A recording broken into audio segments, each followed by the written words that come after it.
আসসালামু আলাইকুম। আশা করি আল্লাহর রহমতে আপনারা সবাই ভালো আছেন। আজকে আমি কথা বলব হচ্ছে বৃষ্টির দিনে কীভাবে মুরগির যত্ন নেবেন বা রুমের এনভায়রনমেন্ট কেমন রাখবেন। দেখেন, বৃষ্টি পড়ার সাথে সাথে আমি আমার মুরগির রুমটাকে আমি ত্রিপল দিয়েছি। প্রথমে ত্রিপলতে ঢেকে দিয়েছি যাতে বৃষ্টির পানি কোনোভাবেই আমার মুরগির শরীরে না লাগে।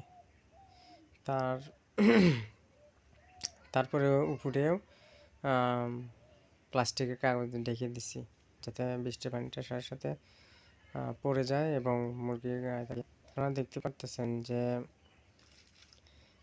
আমি এখানে খুলতেছি। দেখেন, দরজা ওপেন করার পর মুরগিগুলো দেখতেছেন যে সবগুলো কিন্তু খুবই সতেজ অবস্থায় আছে এবং এখানে কোনো মানে এক ফোঁটাও পানি তাদের শরীরে কিন্তু লাগে নাই। এখানে আরেকটা গুরুত্বপূর্ণ বিষয় হচ্ছে এই ঝড়ের বাতাসটা কিন্তু তাদের গায়ে লাগলে নানা রকম ডিজিজ বা রোগ হতে পারে।